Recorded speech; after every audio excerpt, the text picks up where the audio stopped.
In this module, we will complete our discussion of the valence bond treatment of hydrogen molecule using quantum mechanics. And at the end, we will also compare the two treatments, especially valence bond treatment and molecular orbital treatment in regard to hydrogen molecule. As you already remember that we have already obtained the energy expression for the valence bond treatment in case of hydrogen molecule.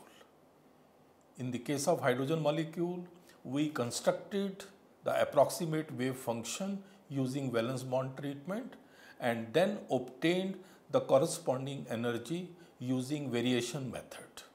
The energy is given by the expression EA is equal to integral psi valence bond HE cap psi valence band d tau divided by psi valence band d tau.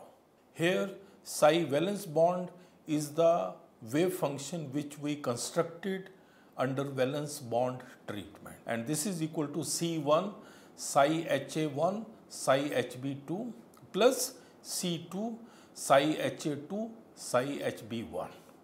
This psi HA1 psi HB2 we can take as psi 1 and psi HA2 psi HB1 we can take as psi 2. Therefore, the wave function for the hydrogen molecule under valence bond treatment becomes C1 psi 1 plus C2 psi 2. Here you already know that psi HA and psi HB, they represent basically 1s atomic orbitals of the two hydrogen atoms, A and B respectively. And C1 and C2 are the two coefficients. Taking into account this valence bond treatment, we derived the energy expression in our earlier module, and we showed that EA is equal to C1 square alpha 1 plus 2C1 C2 beta 1 2 plus C2 square alpha 2 divided by C1 square plus 2C1 C2 S square plus C2 square. Here, if you remember, alpha 1 is integral psi 1 He cap psi 1 d tau, and this, it was shown in the earlier module, is equal to 2Eh plus Q. And similarly, alpha 2 was also shown to be equal to 2Eh plus Q.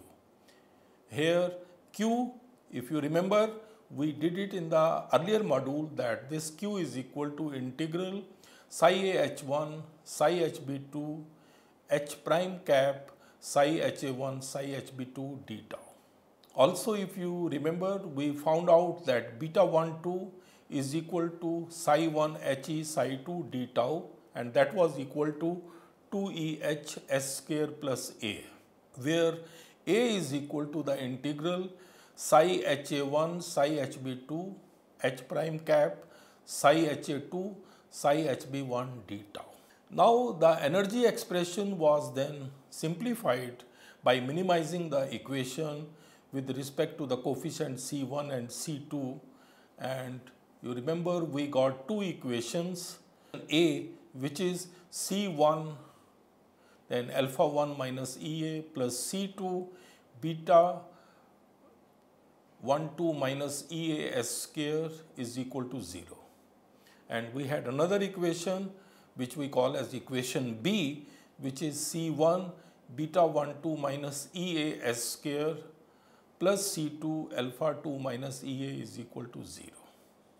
These are a pair of algebraic equations, and from them, if we make an assumption, because the two hydrogen atoms are identical in all respects, we assume that alpha 1 is equal to alpha 2 is equal to alpha.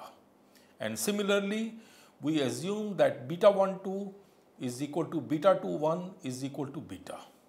So, from these one can get the energy expressions EA plus, that is the energy which is equal to alpha plus beta divided by 1 plus S square. and Ea negative, which is alpha minus beta 1 minus s square. So all these derivations we have done in our earlier module. But we have yet to find out the values of the two coefficients C1 and C2, which ultimately make up the valence bond wave function. So now let us try to find out the expressions for the coefficients C1 and C2. The equation, if you see, which is the equation for Ea plus, if we substitute this equation in our equation A, about which we just mentioned, we get the following equation: C1 into alpha 1 minus alpha plus beta upon 1 plus s square bracket closed, plus C2 brackets beta minus alpha plus beta upon 1 plus s square bracket close is equal to 0. Now if we simplify this equation, you can see that ultimately we get C1 is equal to C2. That means the two coefficients are equal. In an identical way, if we substitute in equation A, then one gets this equation: C1 alpha minus beta upon 1 minus s square bracket close plus C2 brackets beta minus alpha minus beta upon 1 minus s square bracket close is equal to 0. If we solve this equation further, here we get C1 is equal to minus C2. Earlier we had got C1 is equal to plus C2. So basically what we derive from here is that C1 is equal to plus minus C2. So this is very, very important, and that is the relationship between the two coefficients. You can see that we can very easily get the values of the two coefficients using the normalized wave functions. And as you can see here, this is the normalization condition, and from the normalization condition, as you can see, once we put C1 is equal to C2, then the value of the each coefficient comes out to be C1 is equal to 1 upon 2 plus 2 into 1 plus s square under root, and the same will be the value of C2. But if we put the condition C1 is equal to minus C2, then we get the expression C1 is equal to 1 upon 2 into 1 minus s square under root. So the two coefficients C1 and C2, which we defined earlier and from which the corresponding valence bond wave function was constructed, their values have been found out. In one case, that means one will be the case for the bonding orbital where the energy is lower, one gets C1 is equal to C2 is equal to 1 upon 2 into 1 plus s square under root. And for the other orbital, which would be higher in energy, anti-bonding, that will be C1 is equal to 1 upon 2 into 1 minus s square under root. Now in the next part, we will go into the details of the integrals Q and A, which we have already defined.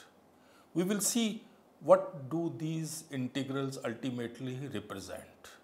As you can see that Q is equal to integral psi HA1, psi HB2, H prime cap, then psi HA1, psi HB2 d tau. Whereas A is equal to integral psi HA1, psi HB2, H prime cap, psi HA2, psi HB1 d tau. Now let's take each one of them and expand it. But before doing that, let's go back to our electronic Hamiltonian for the hydrogen molecule. This we have already studied in our earlier module. And you know that He can be written in the form He is equal to HA1 plus HB2 plus H prime cap. And here, if you remember, we discussed that HA1 and HB2 are the Hamiltonians of electron 1 and in atom HA, and electron 2 in atom HB respectively. And H prime was the corresponding Hamiltonian part, which consists of these four terms. One is E square upon 4 pi epsilon 0 R1b minus E square upon 4 pi epsilon 0 R2a plus E square upon 4 pi epsilon 0 R12. This R12 and this term, which is positive, this is the term representing electronic repulsion. And the last term is plus E square upon 4 pi epsilon 0 R, which represents the nuclear repulsion. So if we substitute this expression for H prime cap in our expression for Q, as you can see here we are doing, we get four different terms. If we simplify and we know the fact that psi HA and psi HB are normalized, therefore Q becomes this, and Q is minus integral psi HA1 E square upon 4 pi epsilon 0 R1b then psi HA1 d tau minus integral psi HB2 E square upon 4 pi epsilon 0 R2a psi HB2 d tau plus integral psi HA1 psi HB2 E square upon 4 pi epsilon 0 R12 psi HA1 psi HB2 d tau plus E square upon 4 pi epsilon 0. So these are the four terms which we are getting. The first term in this expression represents the interaction of charge density of electron 1 around nucleus A with nucleus B. The second term, if you closely examine it, represents the interaction of charge density of electron 2 on nucleus B with nucleus A. The third term is representative of mutual Coulombic interaction energy of two electronic charge densities. And the fourth term, that is the last term, represents nuclear-nuclear Coulombic interaction. Since the interpretation of terms in this is possible only via Coulombic interaction, therefore, this Q is also referred to as Coulomb integral. Exactly on the similar lines, one can go into the details of the expression for A. Here you can see again there are four terms and we are substituting and expanding it. And since you know atomic orbitals are normalized, you know that, and overlap integrals are representing the overlap also, we have seen here already. Here also you can see that we get here four terms, but the integrals in the above expressions, all these four, cannot be interpreted in the manner similar to that of Coulomb integral. This is because in this expression for A, the wave functions considered recognizes the indistinguishability of the two electrons. It is therefore a strictly quantum mechanical entity. Since the exchange of an electron between two nuclei is considered in this expression, therefore it is called exchange integral. Therefore you have seen that from our detailed analysis that Q and A are known as Coulomb and exchange integrals respectively. Now after having done this, you can see now that our energy expression is given by EA plus minus, that is equal to 2EH plus Q plus minus A divided by 1 plus minus S square. So from here one gets the corresponding expression for the binding energy, which is equal to, as you can see, binding energy means the energy which the hydrogen molecule possesses in comparison to the energy of two isolated hydrogen atoms.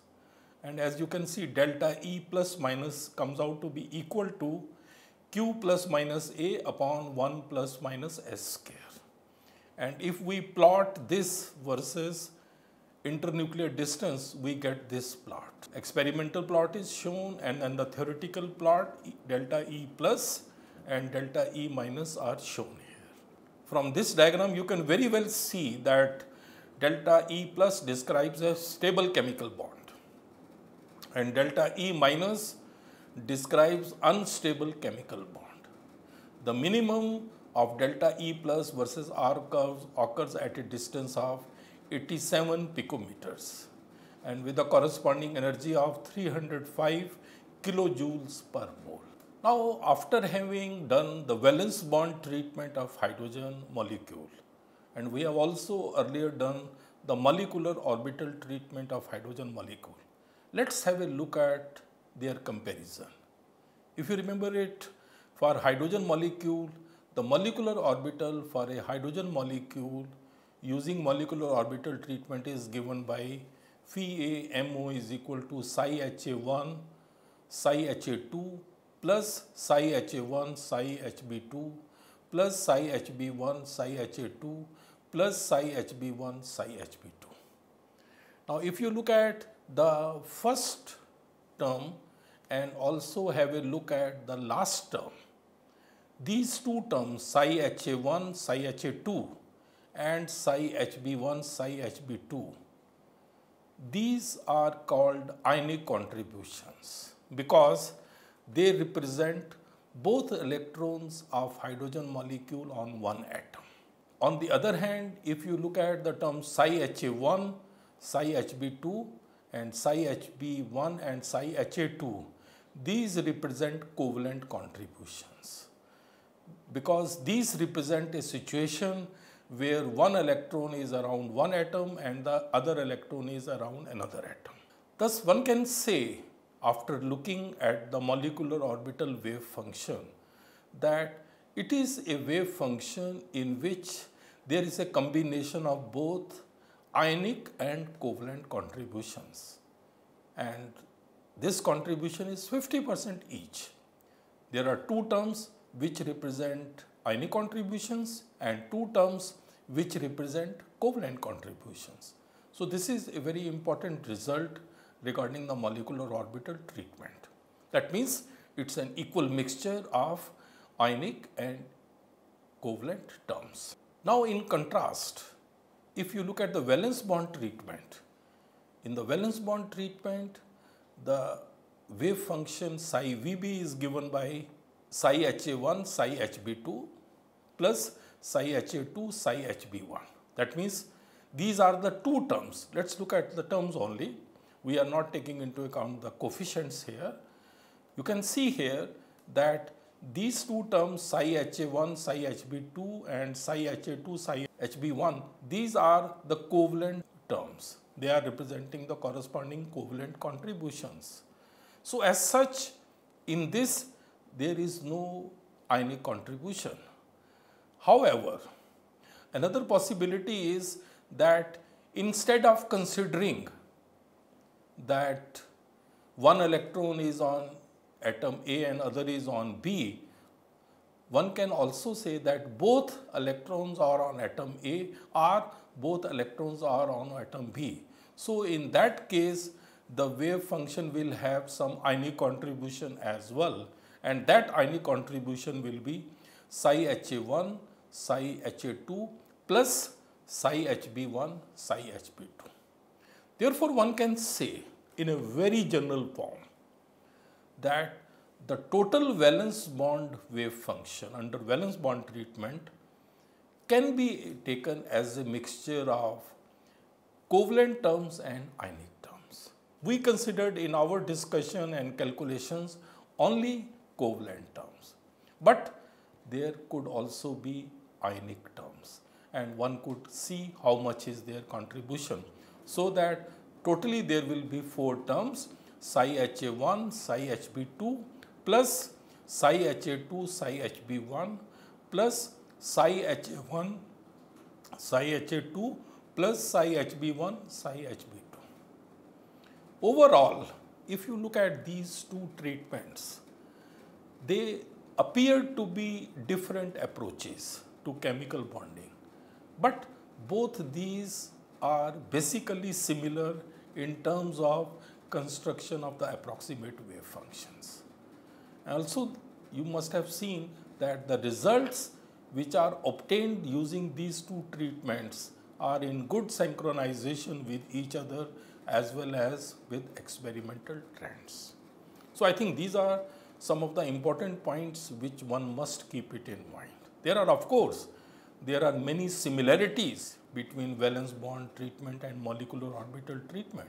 For example, both of them account for the directional nature of the bond. In both of them, bonds are formed by the overlapping of the orbitals. And we have also seen that there are certain differences also, because in valence bond treatment, bonds are localized to two atoms, but that's not the case in the molecular orbital treatment. And atomic orbitals are generally monocentric, but molecular orbitals are not. Those could be polycentric, and in the case of hydrogen molecule, they are over two centers of hydrogen atoms. So you can see very well that there are quite a few differences in the two approaches, but ultimately both valence bond treatment and molecular orbital treatments, they are two different approaches to explain chemical bonding in the molecules. And that is how quantum mechanics successfully explains chemical bonding in molecules, and that we have shown by taking the example of hydrogen molecule. To summarize our discussion, we have seen that the valence bond treatment of hydrogen molecule, we have completed that discussion. We have found out the values of the two coefficients C1 and C2, which ultimately help in completely defining the wave function under valence bond treatment. We also went into the details of the Coulomb integral and exchange integral and explained their significance. They all contains 4 terms as we saw, and we also saw that exchange integral is a quantum mechanical concept. It cannot be very easily explained using classical treatment. And lastly, we also compared the salient features of the valence bond treatment and molecular orbital treatments. These two treatments may appear to be rather different approaches to chemical bonding, but they are quite similar in terms of the construction of the approximate wave functions. And we see both of them to a great extent reasonably explain the corresponding experimental values obtained in the case of hydrogen molecule.